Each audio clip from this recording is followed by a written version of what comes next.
बड़ी ताकत के साथ बड़ी जिम्मेदारी भी आती है। दोस्तों ये लाइन्स हमने सुनी थी 2002 में आई स्पाइडरमैन सीरीज में, और वो सीरीज एक ऐसी सीरीज थी जिसने हमें एक्चुअल में ये फील कराया था कि आखिरकार एक सुपर हीरो क्या होता है। बाद में सीरीज के सेकंड एंड थर्ड पार्ट भी आए जो कि हम सभी स्पाइडरमैन फैंस के दिलों में हमेशा के लिए बस गए। उस सीरीज के खत्म होने के बाद हम सभी स्पाइडरमैन फैंस को ये पता था कि ये वाली स्पाइडरमैन की फीलिंग्स अब हमें दोबारा कभी देखने को नहीं मिलेगी। लेकिन फ्रेंड्स, असली फिल्म मेकर वही है जो फैंस के दिलों में दबी हुई फीलिंग्स को भी समझ पाए और उसके बाद कुछ ऐसा बनाकर उन फैंस के सामने लेकर आए कि उसे देखकर, इस सरप्राइज को देखकर हर फैंस के मुंह से यही निकले, वाह यार मजा आ गया। जी हाँ फ्रेंड्स, मैं बात कर रहा हूँ स्पाइडरमैन सीरीज की नई मूवी नो वे होम की, जो कि आज ही थिएटर्स में रिलीज हुई है। और सभी मार्वल फैंस को इस मूवी का बहुत ही लंबे टाइम से इंतजार था, लेकिन अब जबकि ये मूवी रिलीज हो चुकी है और आज मैंने इसे फर्स्ट डे ही देखा है, तो इसे देखने के बाद मेरा एक ही रिएक्शन है, thank you so much.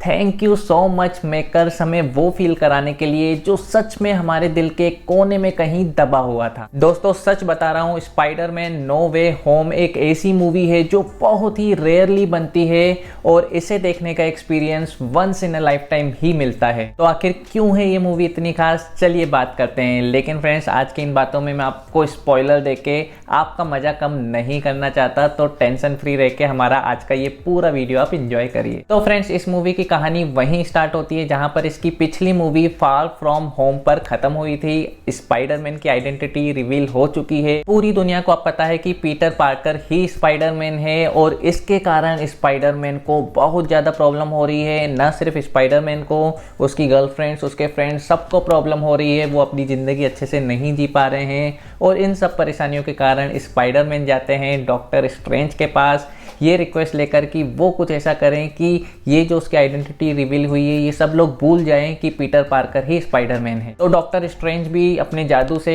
Try करते हैं कि ऐसा कुछ हो जाए, लेकिन वहां पर हो जाती है कुछ गड़बड़। और ऐसा कुछ होता है कि इससे पहले की जो स्पाइडरमैन की मूवीज बनी हैं अलग अलग टाइम पर, उनमें जो अलग अलग विलेंस थे, मतलब अलग अलग यूनिवर्स से, वो सभी विलेंस आ जाते हैं इस वाले स्पाइडरमैन के पास। मतलब यहाँ पर मेकर्स ने एक मल्टीवर्स कॉन्सेप्ट लाया हुआ है। हमने इससे पहले बहुत बार देखा है कि इस यूनिवर्स में, इस दुनिया के अलावा भी बहुत सारे ऐसे ग्रह हैं जहाँ पर एलियंस या लोग रहते हैं, लेकिन पहली बार शायद मल्टीपल यूनिवर्स का कॉन्सेप्ट हम यहाँ पर देख रहे हैं। और जैसे ही ये पूरे विलेंस जो पुरानी स्पाइडरमैन मूवीज में थे यहाँ पर आ जाते हैं, उसके बाद क्या क्या होता है ये देखना बहुत ही ज़्यादा इंटरेस्टिंग है। और सबसे ज़्यादा इंपॉर्टेंट है फ्रेंड्स, इस फिल्म में आपको ऐसे ऐसे सरप्राइज मिलेंगे जिसके बारे में आपने सोचा ही नहीं होगा। रियली हर समय ये फिल्म आपको चौंकाती है, रोंगटे खड़े हो जाते हैं, ऐसे ऐसे सरप्राइज हमको देखने को मिलते हैं। और वो ऐसे सरप्राइज हैं जो हमारे दिल के बहुत ही ज़्यादा करीब हैं। तो उन सब चीज़ों को वापस से एंजॉय करने का जो मज़ा आता है, मतलब ब्रिलियंट, आउटस्टैंडिंग। तो इसके आगे तो मैं नहीं बता पाऊंगा क्योंकि नहीं तो पूरा स्पॉइलर हो जाएगा, पूरी चीज़ें आपके सामने खुल जाएंगी। तो बस इतना ही आपको बता पाऊंगा इस स्टोरी में। तो इसके आगे के लिए आपको जाना होगा थिएटर और थिएटर में एक्सपीरियंस करिए ये ब्रिलियंट मूवी स्पाइडरमैन नो वे होम को। तो फ्रेंड्स, स्टोरी के बाद यही सवाल सबसे पहले आता है कि क्या आपको ये मूवी देखनी चाहिए? 110% आपको देखनी चाहिए, बड़े पर्दे पर देखनी चाहिए, इसी वीकेंड पर देखनी चाहिए। तो क्यों मैं इतना फोर्स कर रहा हूँ? तो फ्रेंड्स, एक्चुअली दो तरह के लोग हैं। सबसे पहले बात करते हैं ऐसे लोगों की जो कि मार्वल के बारे में सब कुछ जानते हैं, मार्वल के बहुत बड़े फैन हैं, मार्वल के लगभग हर सुपर हीरो, हर मूवी के बारे में उनको पता है, MCU के बारे में पता है। तो ऐसे लोगों को लग रहा होगा कि मार्वल ऑलरेडी इतनी बड़ी बड़ी, इतनी ग्रांड मूवीज बना चुके हैं, स्पेशली एवेंजर सीरीज की, स्पेशली एंड गेम, तो अब उससे ज़्यादा बड़ा, उससे ज़्यादा ग्रांड आखिर क्या हो सकता है। लेकिन फ्रेंड्स, नो वे होम मूवी इसलिए इतनी खास है क्योंकि आप जितना उम्मीद नहीं कर सकते उतना ज़्यादा ये फिल्म आपको देती है। इस फिल्म में इतना कुछ है, इतने ज़्यादा सरप्राइजेस हैं जिसके बारे में आपने कभी सोचा भी नहीं हो। तो अगर आप मार्वल्स के ट्रू फैन हैं, आपकी इसको पूरा यूनिवर्स को अच्छे से जानते हैं, तो जरूर तुरंत ही आप इस मूवी को देखिए। उसके बाद आपको समझ में आएगा कि ये मूवी मार्वल्स के सिनेमैटिक यूनिवर्स के लिए कितनी ज़्यादा खास है। लेकिन फ्रेंड्स, अब बात होती है उन लोगों की जिनको मार्वल्स के बारे में ज़्यादा कुछ नहीं पता। उन्होंने ना तो मार्वल्स की पूरी मूवीज़ देखी हैं, उनका लिंक कैसा है आपस में उनको ये नहीं पता, मार्वल्स का सिनेमैटिक यूनिवर्स के बारे में उनको ज़रा भी ना पता है, ना इंटरेस्ट है। तो क्या उनको ये मूवी देखनी चाहिए? बिल्कुल देखनी चाहिए, क्योंकि फ्रेंड्स इसमें बहुत ही कम ऐसी चीज़ें इस मूवी में जो एक्चुअली एमसीयू से जुड़ी हुई हैं। छोटी मोटी चीज़ें ज़रूर हैं जो आपको समझ में नहीं आएंगी, लेकिन वो बहुत ही छोटी चीज़ें हैं। उसके अलावा अगर आप फ्रेशली भी ये मूवी देखेंगे तो आपको काफ़ी अच्छी लगेगी। बस एक चीज़ है, आपको स्पाइडरमैन की पहले वाली मूवीज़ देखी होनी चाहिए।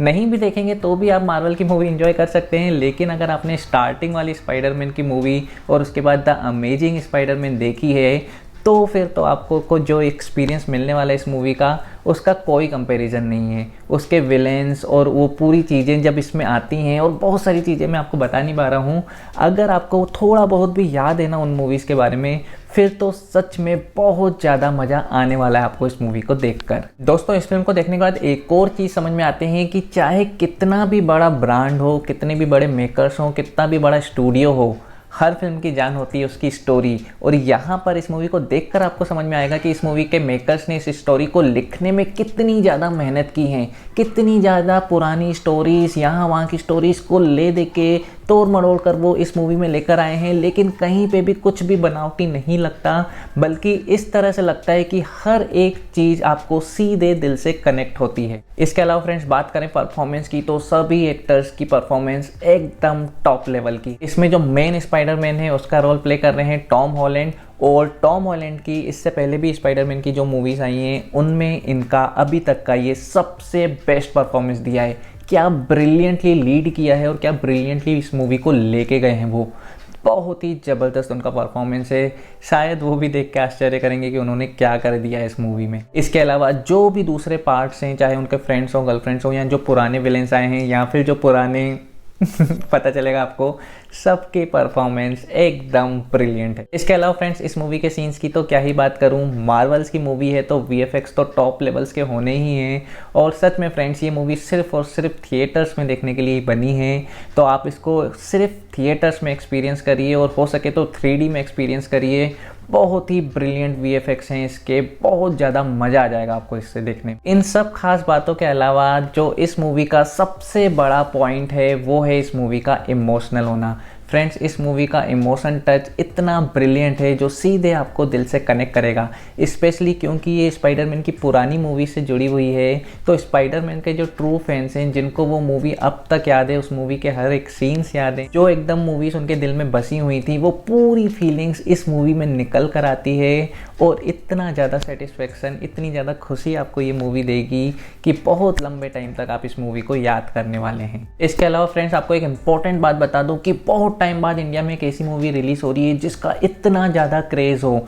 मतलब बहुत सालों बाद ऐसी कोई मूवी है जिसके लिए मल्टीप्लेक्स ने अपने पहले शो 7 बजे से रखे हैं। जी हाँ फ्रेंड्स, पूरे देश में आज ये मूवी रिलीज़ हुई है, सुबह 7 बजे इसके फर्स्ट शो थे, और ऑलमोस्ट सभी देश के हर एक कोने में ये पूरे शो 50% से ज़्यादा बुक थे। मैं इसको मॉर्निंग का 11 बजे वाला शो देखने गया था, और उस समय भी पूरा थिएटर 60 से 70% तक फुल था, और ऑलमोस्ट सब यंग जनरेशन के लोग थे। और जब इतने अच्छे माहौल में फिल्म देखते हैं ना, तो जैसे जैसे फिल्म सरप्राइजेस देती जा रही थी, इतना ज़्यादा हल्ला हो रहा था, इतना ज़्यादा एक्साइटमेंट आ रहा था फैंस में, तो इस माहौल में देखने का मज़ा ही कुछ और है। तो फ्रेंड्स ये तो फर्स्ट डे का क्रेज़ था, लेकिन जैसे जैसे अब रिपोर्ट्स आना चालू होंगी, जैसे जैसे तारीफ आना शुरू होगी, इसका क्रेज़ और बढ़ने वाला है। और अगर आप सोच रहे हैं कि आपको ये मूवी वीकेंड पे देखनी है, सैटरडे और संडे की, तो फ्रेंड्स यकीन मानिए उसकी टिकट आप आज ही बुक करा लीजिए, क्योंकि आपको टिकट नहीं मिलने वाली है। अभी ऑलरेडी 50-60% वीकेंड के शो बुक हो चुके हैं, और एक आध दिन में 100% बुक हो जाएंगे, ये बात कंफर्म है, क्योंकि बहुत ही ज़्यादा क्रेज़ है इस मूवी को लेकर, और इतनी ज़्यादा परफेक्ट बनी है, तो ये अपने चरम पे पहुंचने वाला है। तो अगर आपको वीकेंड पे देखनी है तो आज ही इस मूवी के टिकट जरूर बुक करवा लीजिए, वरना आपको निराश होकर वापस आना पड़ेगा। तो ओके फ्रेंड्स, ओवरऑल इस ब्रिलियंट मूवी को मैं दूंगा 4.5 स्टार आउट ऑफ 5, एंड मैं स्ट्रांगली रिकमेंड करूंगा, चाहे आप मार्वल के फैन हो या ना हो, सुपर हीरो मूवीज अच्छी लगती हो या ना हो, इस मूवी को आप थिएटर्स में अपनी पूरी फैमिली के साथ जरूर एक्सपीरियंस करें। बहुत ही बेहतरीन आपको एक्सपीरियंस होने वाला है इसे देख के। ओके फ्रेंड्स, तो फिलहाल इस वीडियो में इतना ही। अगर ये वीडियो आपको पसंद आया तो इसे अभी लाइक करके मेरे चैनल को सब्सक्राइब कर दें, और मुझे कमेंट में ये जरूर बताएं कि मार्वल में आपका फेवरेट सुपर हीरो कौन सा है। तो जल्दी मुलाकात होगी आपसे किसी नई वीडियो में, तब तक के लिए बाय बाय, टेक केयर।